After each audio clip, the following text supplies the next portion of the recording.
Namaku Naila. Umurku 21 tahun. Aku tinggal di sebuah kota kecil di pinggiran Jawa Tengah. Hidupku bisa dibilang biasa saja, tak terlalu buruk, tapi juga jauh dari cukup. Ayahku, Pak Harto, hanya seorang sopir truk antar kota, dan ibuku, Bu Retno, sudah lama berhenti bekerja karena penyakit jantung yang dideritanya. Setiap pagi, aku terbiasa bangun pukul 5, membantu ibu menyiapkan sarapan, lalu pergi ke kampus sambil membawa bekal dan tugas kuliah. Aku kuliah di jurusan ekonomi di salah satu universitas swasta, dengan beasiswa yang harus kupertahankan mati-matian. Sore harinya, aku bekerja paruh waktu di sebuah kedai kopi kecil demi tambahan uang untuk biaya hidup. Hidupku nyaris tak punya ruang untuk drama, sampai sebuah percakapan malam itu mengubah segalanya. "Nai, kamu bisa duduk sebentar?" Suara ayah terdengar berat, berbeda dari biasanya. Aku meletakkan buku di meja dan duduk di kursi makan, menatap wajah ayah dan ibu yang sama-sama terlihat tegang.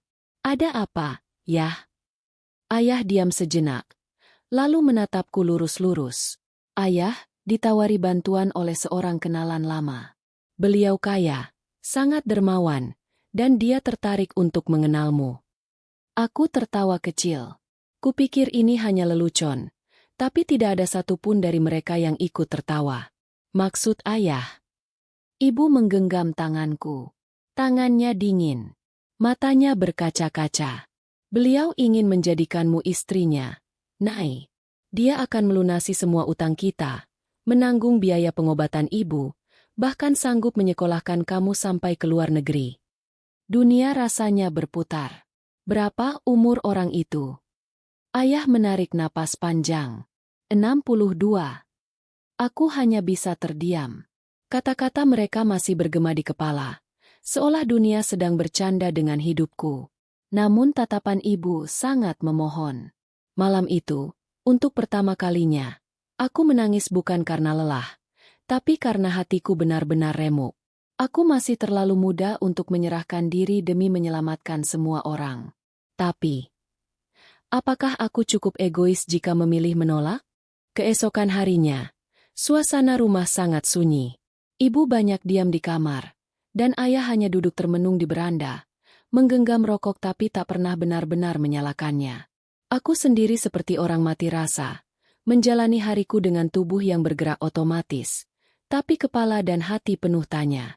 Siang itu, sepulang dari kampus, aku mendapati seorang tamu duduk di ruang tamu kami. "Naila, sini. Kenalkan, ini Pak Arman," ujar ayah dengan suara berat. Aku terpaku. Pria itu berdiri, tinggi, berpakaian rapi dengan kemeja putih dan celana bahan hitam. Wajahnya tenang, bahkan terkesan karismatik, meskipun rambutnya mulai memutih. Matanya tajam, namun tidak menyeramkan. Usianya jelas sudah kepala 6, tapi tubuhnya masih tegap dan berwibawa. "Senang akhirnya bisa bertemu denganmu, Naila," ucapnya sambil mengulurkan tangan. Aku menyambutnya dengan ragu. Tangannya dingin tapi genggamannya kuat. "Saya kenalan lama ayahmu. Sejak kami sama-sama bekerja di Jakarta dulu. Saya berutang budi padanya. Dan saya tahu keluarga kalian sedang kesulitan." Aku menunduk, tak mampu membalas sepatah kata pun. "Saya tidak memaksa," lanjutnya. "Saya hanya menawarkan pilihan. Jika kamu setuju, kamu akan menjadi istri saya. Hidupmu akan terjamin. Kalau tidak, anggap saja kita tak pernah bertemu." Setelah Pak Arman pergi, ayah dan ibu masuk ke kamar. Aku sendiri masih duduk terpaku di sofa. Jantungku berdegup keras. Ada sesuatu yang aneh dalam tatapan pria itu. Dia terlalu tenang, terlalu terukur. Dan entah kenapa, ada sesuatu dalam dirinya yang membuat bulu kuduku berdiri. Bukan karena usianya, tapi karena aku merasa dia menyimpan sesuatu. Malam harinya, aku mengintip berkas-berkas yang ditinggalkan Pak Arman di meja. Semuanya rapi. Proposal perjanjian nikah, daftar aset, dan satu foto lama. Aku mengambil foto itu. Itu foto ayah dan Pak Arman muda, berdiri di depan bangunan tua. Tapi ada satu hal yang membuatku merinding. Di latar belakang, ada sebuah makam. Dan di balik foto itu tertulis dengan tinta pudar.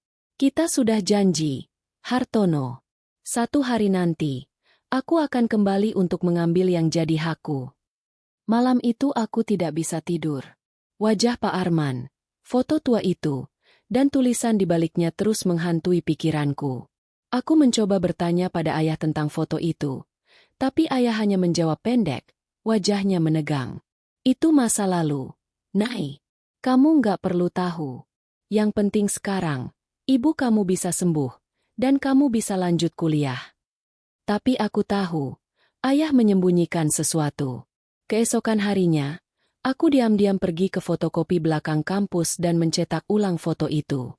Aku menunjukkan foto itu pada sahabatku, Tari, yang juga anak jurusan sejarah. Kamu tahu bangunan ini? Tanyaku, menunjuk latar belakang pada foto. Tari memicingkan mata. Kayak bangunan tua di daerah Cempaka. Dulu pernah jadi rumah sakit kolonial. Tapi sekarang udah jadi semacam rumah tinggal. Konon angker. Rumah sakit? Makam. Kenapa mereka berdua berfoto di sana? Hari berikutnya, kabar menyebar dengan cepat. Bu Retno dilarikan ke rumah sakit. Penyakit jantungnya kambuh. Ayah panik. Rumah sakit meminta pembayaran uang muka besar. Dan asuransi sudah tidak bisa menanggung semua. Aku duduk di lorong rumah sakit, mencoba menahan tangis. Lalu, Pak Arman datang. Dengan setelan jas abu-abu dan senyum tenang, ia menghampiriku sambil membawa map coklat. Tanda tangan saja. Semuanya selesai malam ini. Aku menatap map itu. Perjanjian pernikahan. Pernikahan tanpa pesta, tanpa saksi banyak, hanya pencatatan hukum. Ia akan membayar semua biaya rumah sakit, dan sisanya akan diberikan secara bertahap sebagai uang jaminan hidup. Tanganku gemetar. Tapi ketika kulihat ayah terduduk di kursi roda dengan wajah penuh putus asa, dan ibu tergolek lemah di balik tabir ruang icu, aku mengambil pena dan menandatangani perjanjian itu. Malamnya, hujan turun deras. Ayah tak mengucapkan sepatah kata pun sepanjang perjalanan pulang. Di depan rumah, aku disambut dengan sebuah mobil hitam mewah yang menunggu. Besok kamu akan tinggal di rumah Pak Arman. Ini, permintaan beliau. Tidak boleh ditunda, ujar sopirnya sopan. Aku mengangguk pelan. Hati terasa kosong. Saat aku naik ke kamarku untuk mengemasi barang, aku menatap diriku di cermin. Seorang gadis berusia 21 tahun. Baru saja menjual hidupnya demi menyelamatkan keluarganya. Dan entah kenapa, saat aku menunduk, aku merasa ada seseorang yang menatapku dari balik pintu yang sedikit terbuka. Pagi itu, aku melangkah masuk ke dalam mobil hitam yang membawa aku ke rumah Pak Arman. Sepanjang perjalanan, hatiku campur aduk antara rasa takut, penasaran, dan beban berat yang tak pernah kuinginkan. Setibanya di depan rumah, aku terpana. Bangunannya megah, dikelilingi pagar besi tinggi dengan patung-patung tua di taman depan. Udara dingin menusuk kulit, meski matahari bersinar cerah. Sopir membukakan pintu dan membantuku turun. Langkahku berat menuju pintu utama. Begitu masuk, aku disambut oleh ruangan luas penuh lukisan klasik, perabot antik, dan aroma kayu tua yang menusuk hidung. Tak lama, Pak Arman muncul dari balik tirai, mengenakan jas panjang berwarna hitam. Wajahnya tetap tenang namun sorot matanya tajam mengamati. Selamat datang di rumah saya, Naila. Semoga kau betah, ucapnya pelan. Aku hanya mengangguk, mencoba tersenyum. Malam pertama di rumah itu terasa aneh. Kamar tidur yang aku tempati besar dan mewah, tapi dingin. Ada pintu kecil di sudut kamar yang terkunci rapat. Aku bertanya-tanya apa yang ada di balik pintu itu. Suara langkah kaki yang pelan di lorong membuatku terjaga. Aku menengok ke arah pintu kamar, tapi tak ada siapa-siapa. Namun, rasa tidak nyaman itu semakin menekan. Keesokan harinya, aku bertemu dengan seorang wanita parubaya bernama Maya, pembantu rumah tangga yang sudah lama bekerja di rumah itu. Pak Arman orang yang baik, tapi dia punya banyak rahasia. Bisik Maya sambil menatapku waspada. Jangan coba-coba membuka pintu yang terkunci itu. Banyak hal yang tak boleh kau tahu. Hari-hari berikutnya aku mulai merasakan tekanan yang tak terlihat. Pak Arman selalu memperhatikanku dengan tatapan yang sulit diartikan. Kadang ramah, kadang dingin. Aku merindukan keluarga dan kehidupan lama. Tapi aku sadar ini bukan waktu untuk melemah. Malam-malam aku terjaga memikirkan apa yang sebenarnya tersembunyi di balik rumah besar dan pria tua itu. Dan tanpa kusadari, aku mulai terseret dalam permainan rahasia yang jauh lebih gelap dari yang pernah kubayangkan. Hari-hari pertama di rumah Pak Arman terasa seperti dalam mimpi buruk. Di balik kemewahan, aku merasa terkekang dan diawasi. Setiap langkahku selalu diikuti oleh tatapan pria itu, yang kini semakin sulit kupahami. Kadang, dia bercerita tentang masa lalunya dengan nada lirih, tapi ada sesuatu yang membuatku tidak nyaman. Seperti ada rahasia besar yang ia sembunyikan. Suatu sore, saat Pak Arman keluar, aku mencoba membuka pintu kecil yang terkunci di kamarku. Setelah mencari-cari, aku menemukan sebuah kunci kecil di laci meja rias. Tanganku gemetar saat memasukkan kunci ke lubang pintu. Pintu terbuka perlahan dan di baliknya aku menemukan sebuah ruang kecil gelap, penuh dengan buku-buku tua dan foto-foto hitam putih yang sudah menguning. Di antara foto-foto itu, aku menemukan gambar seorang wanita muda yang sangat mirip denganku. Aku bertanya pada Maya tentang wanita itu. Itu istri Pak Arman dulu, jawab Maya pelan. Wajahnya berubah muram. Dia meninggal dalam keadaan misterius beberapa tahun lalu. Setelah itu, Pak Arman berubah, menjadi pria yang sulit ditebak. Malam harinya, aku mendengar suara-suara aneh dari ruang bawah tanah. Aku memberanikan diri turun dan menemukan sebuah ruangan rahasia dengan lukisan-lukisan tua dan benda-benda yang berbau mistis. Ada sesuatu di rumah ini yang jauh lebih gelap daripada yang kukira. Malam itu, aku tak bisa tidur. Apa yang kuceritakan pada Maya benar-benar membuatku semakin takut tapi juga penasaran. Siapa sebenarnya Pak Arman? Dan apa yang sebenarnya terjadi pada istrinya dulu? Hari-hari di rumah itu makin berat. Pak Arman semakin sering muncul dengan ekspresi yang sulit kubaca. Kadang penuh perhatian, kadang dingin dan mengintimidasi. Suatu sore, aku kembali ke ruang rahasia di balik pintu kecil di kamarku. Aku menemukan sebuah jurnal tua milik istri Pak Arman. Jurnal itu penuh dengan tulisan-tulisan yang bercampur antara cinta dan ketakutan. Wanita itu merasa terperangkap dalam pernikahan yang dibuat demi keuntungan dan rahasia gelap yang mengerikan.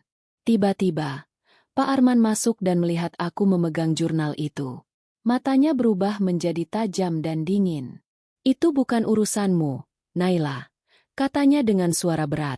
Aku terdiam, tapi aku tahu aku tak bisa mundur sekarang. Aku harus membuat pilihan, menerima hidup ini dengan semua rahasia dan ketakutan, atau berjuang mencari kebenaran dan membebaskan diriku.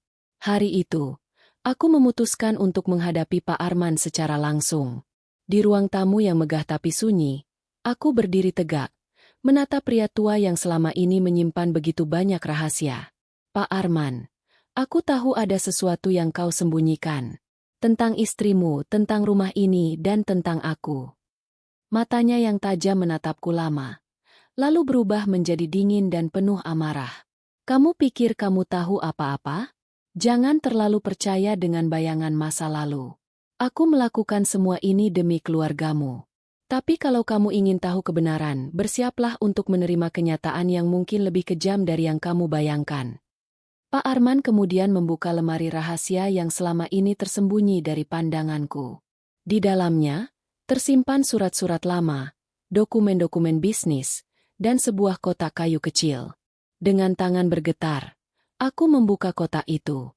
Di dalamnya ada sebuah liontin dan surat yang ditujukan untuk istrinya yang sudah tiada. Surat itu mengungkapkan pengakuan gelap Pak Arman tentang kesalahan besar yang pernah ia lakukan. Kesalahan yang menghantui hidupnya selama puluhan tahun. Aku terpaku. Hatiku bergejolak antara marah, iba, dan bingung. Setelah membaca surat itu, aku duduk terpaku di sofa ruang tamu, mencoba mencerna semua yang baru saja ku ketahui. Pak Arman menatapku dengan wajah penuh penyesalan. Istriku meninggal bukan karena penyakit, Naila, tapi karena sebuah kesalahan yang kulakukan. Aku terlalu ambisius, dan dalam usaha menyelamatkan bisnis, aku mengorbankan hal-hal yang lebih berharga. Aku merasa seluruh dunia berputar. Bayangan pria tua kaya yang selama ini kukira sebagai sosok jahat, kini berubah menjadi manusia yang penuh luka dan penyesalan. Aku menghadapi dilema terbesar dalam hidupku. Haruskah aku memaafkannya dan menjalani hidup ini demi keluargaku? Ataukah aku harus memberontak dan melepaskan diri dari belenggu perjodohan ini? Malam itu aku menghabiskan waktu termenung di kamar, mendengar hujan turun di luar jendela. Aku tahu, keputusan yang kuambil akan mengubah hidupku selamanya. Keesokan harinya, aku mengambil keputusan yang sudah lama kubayangkan tapi kutakuti. Aku duduk bersama Pak Arman dan mengutarakan isi hatiku dengan jujur. Pak Arman, aku menghargai apa yang sudah kau lakukan untuk keluargaku. Tapi aku juga perlu kebebasan dan hak untuk memilih jalan hidupku sendiri. Pak Arman menatapku dalam-dalam, lalu mengangguk perlahan. Aku mengerti, Naila. Mungkin aku terlalu keras selama ini. Aku ingin yang terbaik untukmu. Tapi aku juga tidak ingin kau terjebak dalam hidup yang tak kau inginkan. Kami sepakat untuk mengubah perjodohan ini menjadi sebuah kerjasama yang saling menguntungkan, bukan sebuah ikatan yang memaksa. Pak Arman berjanji akan mendukung langkahku untuk melanjutkan kuliah dan meraih impianku. Keluarga kami kembali bersatu dengan cara baru. Ibu mulai membaik, dan aku merasa ada cahaya baru dalam hidupku. Rumah itu, meski masih penuh rahasia, kini tidak lagi terasa menakutkan. Beberapa bulan telah berlalu sejak aku membuat keputusan itu. Hidupku mulai menemukan ritme baru. Aku kembali ke kampus, fokus mengejar cita-cita yang dulu sempat hilang karena bayang-bayang perjodohan. Pak Arman dan aku kini menjalani hubungan yang lebih seperti rekan, bukan lagi sosok yang memaksa dan yang dipaksa. Suatu sore, aku berdiri di balkon rumah, menatap langit senja yang berwarna jingga. Angin sepau-sepau mengingatkanku bahwa aku sudah memilih jalan hidupku sendiri. Aku tersenyum, merasakan kebebasan dan kekuatan yang tak pernah kurasakan sebelumnya. Aku mungkin dijodohkan dengan pria tua kaya, tapi aku yang memutuskan bagaimana hidupku berjalan. Ini adalah awal baru yang kubangun dengan tanganku sendiri.